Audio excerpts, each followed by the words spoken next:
Hello everyone, DM Gashbad here, and we are continuing our adventures with solo gaming. Today I am bringing you a battle report for the Warhammer Fantasy Battles 6th edition skirmish scenario Egg Hunt. This skirmish scenario comes from the Warhammer Skirmish supplement that they produced for Warhammer 6th edition way back in the day. Again, I could have adapted this to 8th edition, but I decided not to, just to keep everything consistent, and I'm kind of glad I did, and you'll probably see why as the report goes on. In this scenario, we have a group of warriors, in this case, a bunch of guys from my Empire force, the Graudorf Defense Force. We're going to try and steal some monster eggs from a nest. The Mama Monster is currently out, so this is a great time to do it. We've been fighting on this campaign, which you may have seen. In the last round, we all got to use big monsters, and I guess our general thought it was such a great addition to the force that he really wanted more people to go out and get more monsters for his army. So he has hired these guys right down here to go find some monster eggs to raise and fold into the Empire force. This is the second of two scenarios in the Warhammer Skirmish book that have solo play options. There are a couple that probably can be adapted, and there is another scenario that they released on the website that I might do eventually, but it requires more painting from me, so you probably won't see it for a while. Anyway, for this one, I get 200 points of troops led by a hero. This is the group I've chosen here. I've decided to go for numbers, lots of cheap Empire infantry, because they need money. They're getting hired to do a dangerous job. You don't want to risk your good troops to do this sort of thing, so we've hired up a mercenary captain and a bunch of guys who really need the cash. Our leader is a captain of the Empire, Captain Raskin the Reptile. You may notice a certain similarity to a famous cult film hero. He's the leader of the old Elkatani Dogs of War Regiment of Renown. I have given him almost nothing. I can spend up to 25 points in magic items or equipment. Yeah, I could have given him armor and a horse and all kinds of things and made him really tough, but instead I just gave him heavy armor, made him really cheap, and that's it. He's down on his luck. He's had a hard time finding work recently. Plus, he's got a lot of mouths to feed, so I have brought along 15 other troops. We have 3 swordsmen and 2 handgunners. Those are the elite guys, the more standard Empire troops that make up his personal bodyguard. We also have 7 free company and 3 archers. And those are just poor mercenary peasants that are just there to fill out the numbers. So facing this group are the chimeras. So the scenario says you can pick any ferocious monster from the Warhammer rulebook and 2 more that make up its hatchlings. So you get 1 mama monster and 2 baby monsters.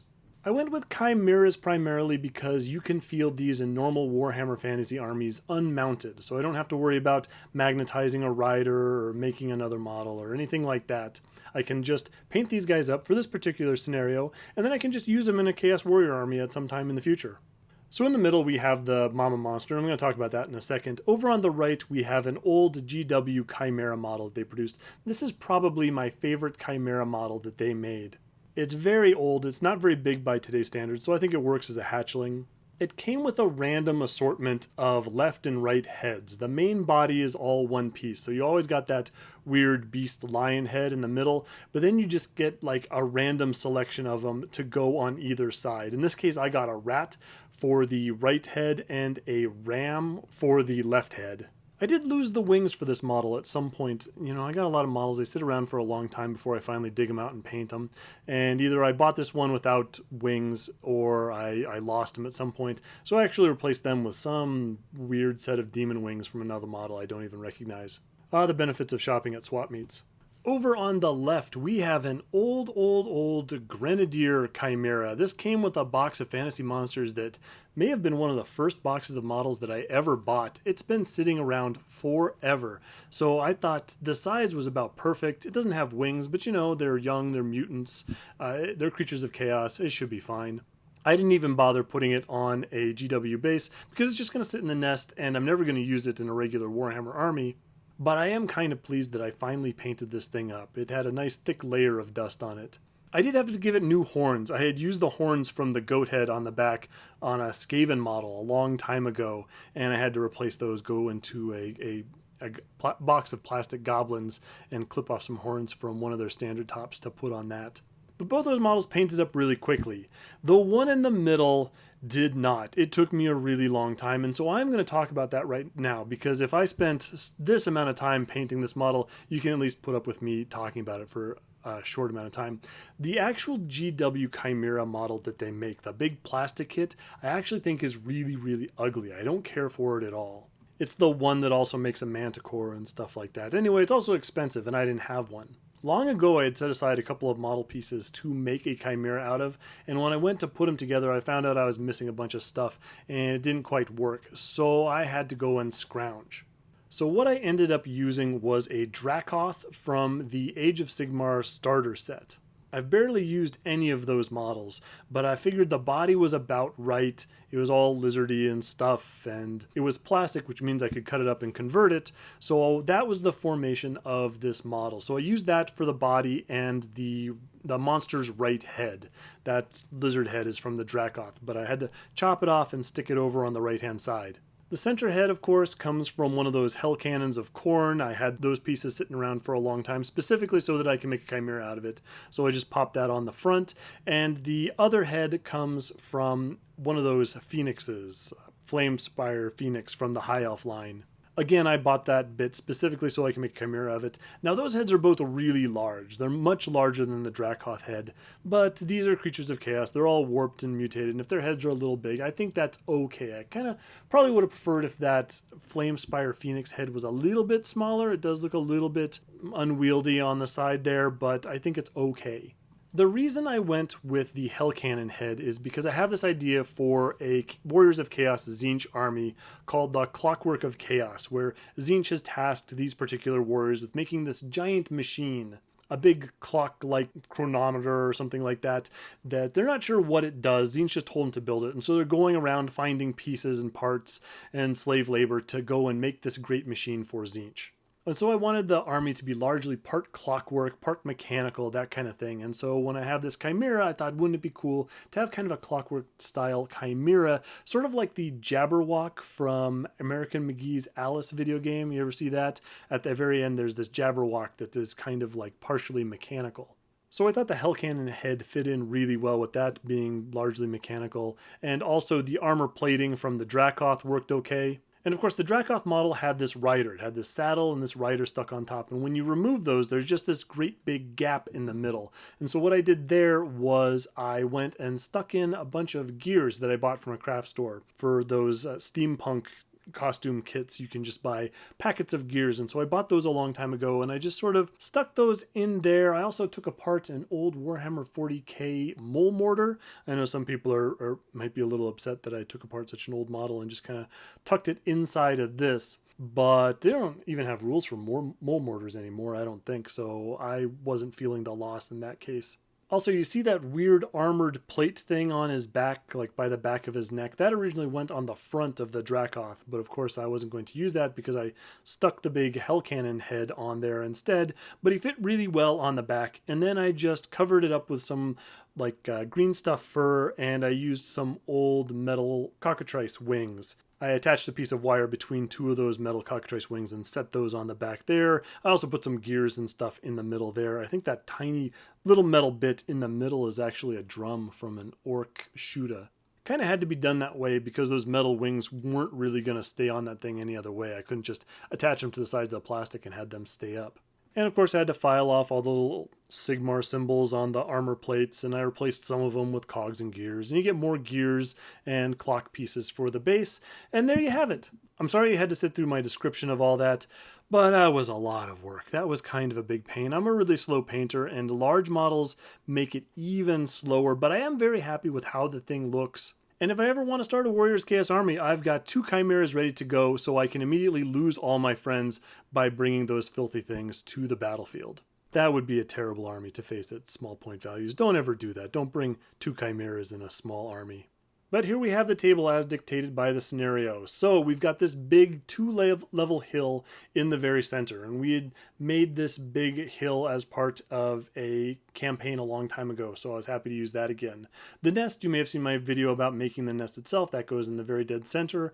Then on the north side of the hill, there's these impassable rocks, and on the south side, it's supposed to be these impassable logs. I used these tree stumps that I had just sitting around for a long time. And in 2 of the corners, you've just got these light woods. The Mama Chimera starts off the table, but the two hatchlings sit in the nest and they're going to stay there the entire time. Also in the nest are D3 eggs, so these are the things that my army is trying to get off the table. If I get any number of eggs off the table, then my guys win. And I go and I roll really well in the beginning and I get 3 eggs, so that gives me a lot of opportunity of getting these things gone. So the hatchlings are going to stay in the nest. I can charge them, I can shoot them or anything like that, but they won't leave. If I run into the nest and grab an egg, they're going to get 1 attack on me as I run by. Otherwise, I can just charge them and fight them as normal. They have the stats equal to the normal Chimera stats, but halved and rounded down. So they're actually pretty bad. They have a weapon skill of 2, a strength of 3, a toughness of 2, 2 wounds. As soon as I touch the nest, I roll a d6, and on a 4+, the Mama Chimera shows up from a random table edge. And then after that, if the Chimera hasn't shown up, I roll a d6 at the end of every single one of the Empire player turns, and on a 4+, the Chimera does show up.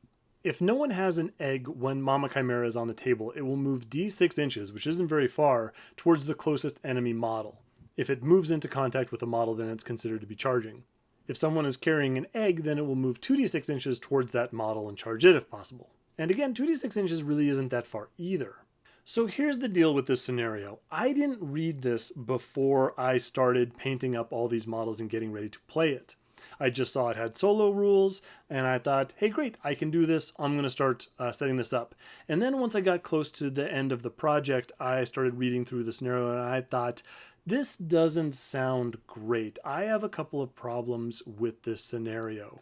Namely, I don't really see how the Empire force is going to lose. All they have to do is get 1 egg off of the table. The monsters in the nest don't move, they're really weak, and there's a possibility that the big Chimera doesn't show up at all. And even when it does, it moves kind of slow.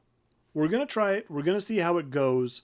But unlike the last scenario, the bones to pick one, where I really didn't know how it was going to turn out, I just couldn't judge how easy or difficult it was going to be, I strongly felt like this one was going to be way too easy.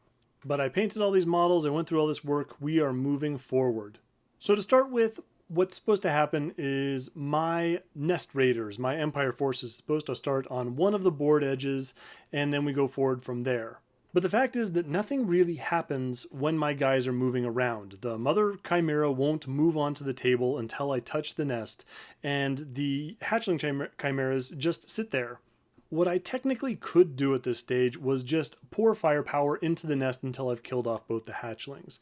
But that sounds like that's not in the spirit of the scenario.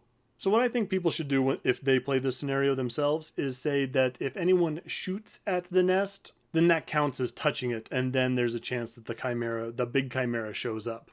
But to save time, since nothing's going to threaten me so long as I don't touch the nest or shoot or anything like that, I'm going to just move my models however I feel like, because I can do that. I can spend as long as I want moving my guys into position, and so this is how I end up.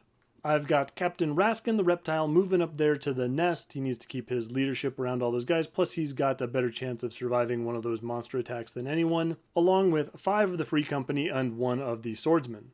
The rest of the troops kind of make a protective ring around the nest. They're not getting closer to it, but they're just staying back, ready to defend the egg runners when the big one shows up.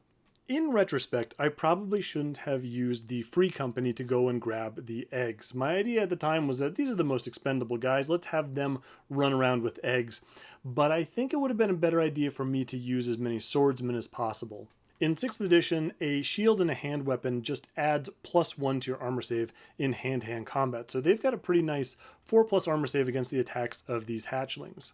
Not that I expect these guys to take many wounds. The hatchlings are weapon skill 2 with strength 3, and they're only going to get 1 attack. But still, the Mama Chimera is strength 6, and their swords and shields aren't going to do anything against that. So now everyone is moved into position, and we're ready to really start the game, and I make a series of miscalculations, mostly because I have 8th edition brain, and I'm not thinking in 6th edition terms.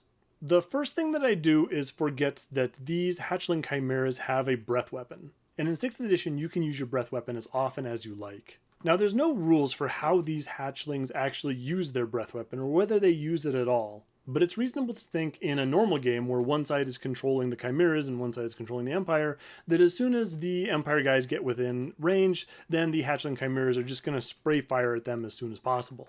Now, I don't do this at this point, which would normally be the Chimera's turn, but I think it's okay, and we'll go into that a moment later. So we go on to the Empire Force. Also, just for clarification, as far as I know, they have all the special rules. So the Chimeras have Terror, Fly, Large Target, and a Strength 3 breath weapon.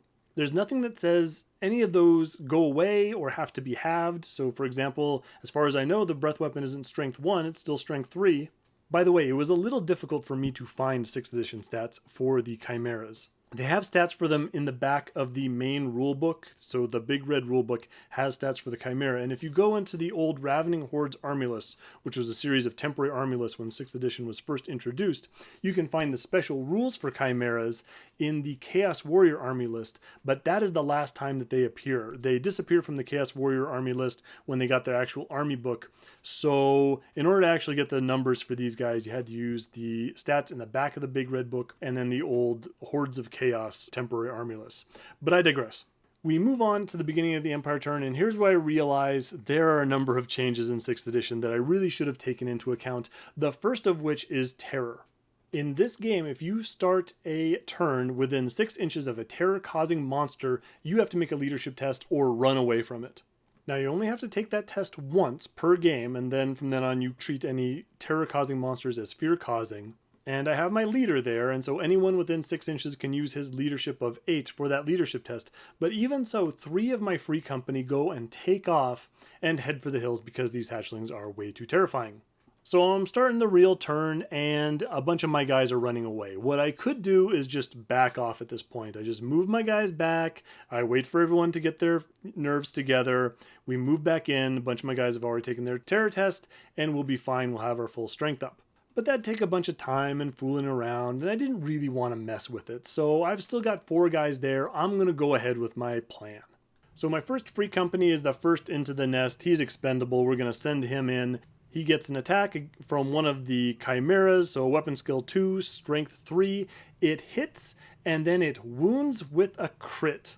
I roll 2 dice to see what happens, and he is taken out immediately. So he jumps into the nest, and all you see is a spray of gore as he is messily devoured by these hungry hatchlings. Not an inspiring first turn. The good news is that in this edition, you don't make panic tests for people being destroyed in hand-to-hand combat if it's just a single 1-wound model.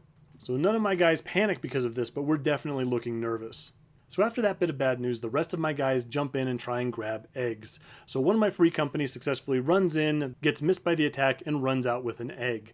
My swordsman goes in, and he gets hit and wounded and stunned, so now he is face down on the nest and going to be devoured next round. This is getting a bit serious. Thankfully, Captain Raskin does jump in, and he doesn't get hurt by the monster, and so he runs out on the other side with an egg. But now we have to roll a d6 because the nest has been touched, and sure enough, we get that 4+, and Mama's back. So she shows up on the side of the board right over there. So she shows up on the left-hand side of the table. Unfortunately, that is the direction that Captain Raskin is running in.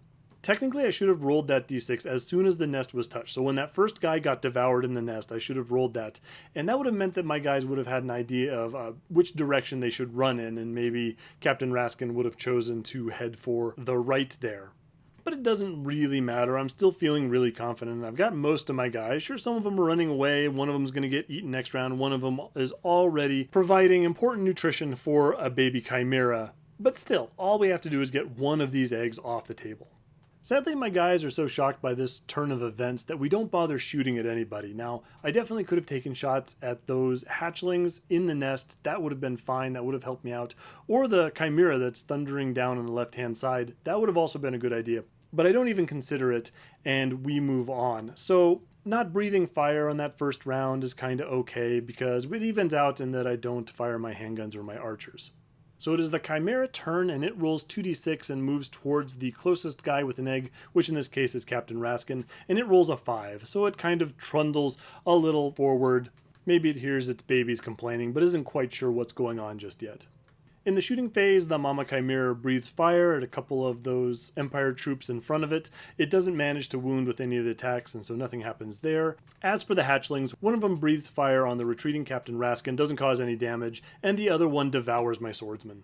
So it's the Empire turn again, and things continue to not go great.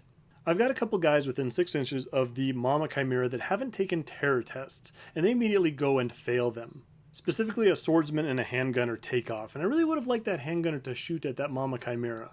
The good news is that the 2 swordsmen on this side do rally, so now they're ready to fight, and they've already taken a terror test, so they're not going to run away again. But the Free Company on the other side continues to flee.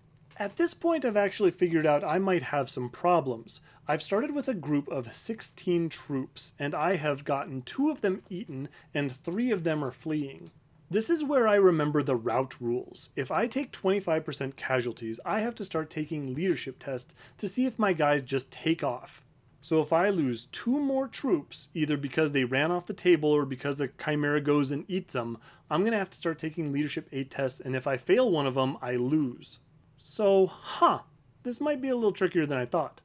I've also forgotten about the marching rules in this game. Unlike 8th edition, you don't get to take leadership tests to see if you can march or run in the case of skirmish. If you're within 8 inches of an enemy model, you just can't do it. So all those guys that are running around with eggs, they only get to move 4 inches. So I am not making as speedy a retreat as I thought I would be. Even so, both of my guys carrying eggs try and move away from Mama Chimera and over to the table edge on the right. Everyone else just kind of takes positions. If we can move up to get a shot on Big Chimera, we're going to do that. Otherwise, we're just going to put bodies in the way. I do move up 1 swordsman to the nest because I want to make an attempt at grabbing that last egg. Even as I'm doing this, I know this isn't a great idea.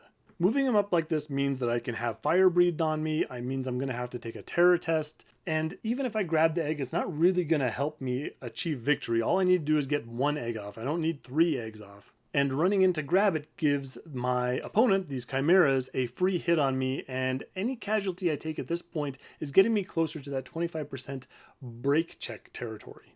But I'm still feeling pretty confident for whatever reason. And I think, you know what? The greed has got me. I know these eggs are worth money. I'm going to go and I'm going to grab them all. Onto the shooting phase, and I have got 3 archers that can fire. Now, because that chimera is right at the crest of that hill, I decided to give it hard cover. That's a -2 to hit, but it is a large target, so that's +1 to hit. The archers do real well. They do manage to get 2 hits through, but that chimera, the big chimera, is toughness 5, so I don't manage to get the 2 wound roll to come through. So we are off to the Chimera turn again, and this time Mama Chimera is mad. Getting shot at, having eggs stolen, oh, it's not things that you want to do. So it rolls 11 for its movement forward. It is just shy of getting into contact with my commander. So Captain Raskin is safe, but it will land directly on the swordsman behind him. The swordsman hasn't taken a terror test yet, and so he's being charged by a terror-causing enemy. He has to take a terror test, and he goes ahead and fails that. Leadership 8, but these chimeras are very, very scary, apparently. So he takes off, and the chimera can go and redirect into the next person in line, and that is going to be this one Free Company guy, who is quite a bit braver and holds his ground. Again, it may have been better if I had chosen to flee with this guy. I am worried about the number of casualties, and I know the Chimera wouldn't have made it into contact with my captain with the egg, but I do know from my experience with Mordheim that it's actually hard to get a casualty in this game. So you have to roll your 2 hits, you have to roll your 2 wounds, and then you have to roll on the 2 wound chart, and you only take the person off the table on a 5 or a 6. So I think it might be possible for this guy to actually keep this Chimera busy for a while. Over to the shooting phase, and the hatchlings are going to breathe some more fire. One of them breathes fire on that fleeing handgunner right next to the nest. Boy, he fled in the wrong direction. It doesn't cause any damage, and he's fine. The other one breathes fire on the swordsman and the guy running away with the egg. Fortunately, they also don't take any damage. Again, I'm using strength 3 fire. I may as well have been using strength 1 fire. It makes no difference. Clearly, these hatchlings just haven't developed their fire-breathing abilities yet. Onto the hand-to-hand combat phase, the charging models get to strike first in 6th edition, so the Chimera goes with its 5 attacks and gets 3 hits against my Free Company, which is not terribly surprising. The Chimera has a weapon skill of 5. Also, it has a strength of 6, and so it goes and wounds twice, and it wounds a 3rd time with a crit. So we're going to make 4 rolls on the injury table, and my guy completely lucks out. I roll all 4 dice, and all of them come up as 1s and 2s, meaning this guy is just knocked down. He takes a Chimera to the face and just gets knocked back a little bit. He's going to stand up in my turn, and we're going to have a conversation with this Chimera.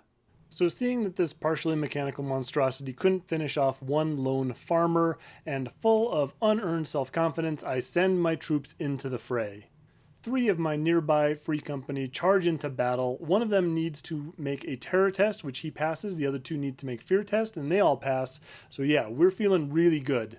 My handgunner at the top of the hill and my swordsman near Captain Raskin both rally. But unfortunately, the free company that's been fleeing this whole time since the very beginning, he fails his rally test again and runs off the table. So that now means that I have lost 3 of my band, so if I lose one more guy, I'm going to have to take route tests. In other bad news, the swordsman that was going to grab that last egg also goes and fails his terror test, and so now he's running away as well. Unfortunately, my egg bearers are still within 8 inches of the hatchlings, so they can only make a normal move and can't run, but they slowly try and work their way over to the right-hand side of the table to get off that table edge. Everyone else is just going to stay still so they can shoot. So in the shooting phase, 3 archers and 1 of the handgunners opens fire at the nest. We are tired of those hatchlings breathing fire on people, and they're just sitting there. I do give them hard cover because it seems appropriate. We do manage to get 1 wound through on one of the hatchlings. But then on to the hand-to-hand combat phase. The free company start off, and we do manage to get 1 wound through on the chimera. It's not bad considering it is toughness 5, but then again, it doesn't have its regen like the version in 8th edition has. In response, the chimera goes and divides its attacks evenly against all its combatants. So the 3 guys that charged it get 1 attack each, and it saves 2 attacks for that bothersome little free company that it didn't kill the last round. Also, that guy hasn't struck yet, so it makes sense. All told, one of the charging free company is missed, one of them is just killed, uh-oh, there I am making route checks, and another one is knocked down. But that one free company in front, the one that survived the attacks from last round, he is missed twice. That guy is truly blessed by Sigmar. He goes and strikes back, he doesn't cause any damage, but still, he is a hero. So that is it for the Empire turn. We are on to the Chimera's turn. Again, the hatchlings go and breathe fire on the rallied handgunner and the fleeing swordsman, but they don't cause any damage. So we are off to the hand-to-hand combat phase. I am not allowed to attack the knockdown model while there are still models that are up and fighting me. So I divide my attacks against those guys. Again, I give the extra attack to that really bothersome free company that I haven't been able to kill this whole time. Anyway, Mama is mad and she devours both of them. Hits, wounds, out of action, those guys are gone. I am well and truly over the limit for when I have to start taking route tests, so Captain Raskin goes and tries to summon the courage within himself and inspire his men to stick around, and nothing doing. That was a terrifying round of combat. He just saw a bunch of his guys get eaten, and the Chimera is still hungrily looking at the guy at its feet, and we decide we have had enough. Raskin drops the egg, we all head for the hills. Mama has successfully defended its eggs, nest, hatchlings, and territory. Well, that didn't quite go as planned, and I am actually thrilled. I thought that this scenario would be way too easy for the Nest Raiders, but it turns out, helped by some dumb decisions on my part, I'll admit, it was actually pretty good. Mostly that comes from some 6th edition rules that I simply didn't realize. The terror especially meant that a bunch of my guys were running away in the very beginning, and one of them fled off the board and counted himself as a casualty. The fact that I can't run when I'm within 8 inches of those hatchlings also meant that it might be a better idea to go charging in there and try and attack those things rather than just ignore them, because they actually did pretty good. I thought I could just ignore those strength 3 hits, but they killed 2 of my guys that were trying to steal the eggs. Those are some hungry hatchlings. When I think about it too, that Mama Chimera was a lot more likely to show up than I thought. That first round, it basically has 2 chances at getting that 4+ it needs to arrive on one of the table edges. And since my guys can't run when they're escaping with the eggs, that D6, 2D6 movement that it has really isn't too bad, combined with the breath weapon, which in 6th edition it can use every round, well, it made it quite a bit harder. And then, of course, there's the route test, which I had totally forgotten about. I forgot that when I take 4 casualties with my gang of 16, I'm going to have to start taking leadership tests, or I just bottle. I think it wasn't a bad idea for me to just get a bunch of guys to make sure that that breakpoint test, that limit for casualties as to when I start taking these route tests, was as high as possible. So I don't think that was a bad strategy when building my group. What I definitely shouldn't have done was throw those guys into harm's way. I was a little bit too self-confident when the Chimera ran in and only knocked down that one free company. which meant that then a bunch of my guys got eaten, and then that pushed me over the breaking point, and eventually I failed the route test. And by eventually, I meant as soon as possible. My free company with the egg over on the right-hand side, he was actually getting reasonably close to that board edge. All I would have needed to do was make 2 leadership tests at 8 or less, and I probably would have won the scenario. I think the Chimera was a good choice for this. The Terror, the Fly, which meant that it could jump over intervening troops. The Breath Weapon, of course, which meant that it and the Hatchlings could do something when they weren't actively in combat, made them pretty tough customers. I think with something like a Hydra or a Griffin or a Wyvern, it wouldn't be that challenging. I could definitely have chosen some different things. I could have put Captain Raskin on a horse, given him a lot of armor. That would have meant that he would be very likely to survive the attacks and the breathing of the fire by the Hatchlings in the very beginning, and then he could have gotten quite a bit closer to the table edge a lot sooner. But then again, if he had failed his terror test, that would have been a lot of points just taking off, and taking off quickly to the board edge. Same with getting more elite troops. I could have bought guys with higher leadership or better armor, but they could have just been terrored away or gotten unlucky to wound roll with the fire breath. There's actually a fair amount of variables to deal with. I do think that if certain rolls don't come up for the monster side, then it's just going to be really easy. My guys grab an egg, they walk off the board, and nothing much happens. But this game was pretty fun. Quite a bit went wrong for my guys.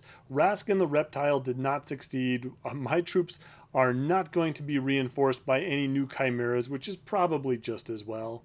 So yeah, there it is. Thanks for watching. If you have any comments, concerns, questions, go ahead and leave them below. Hopefully I'll get to do more of these solo scenarios at some point. And yeah, I'll see you on the next one.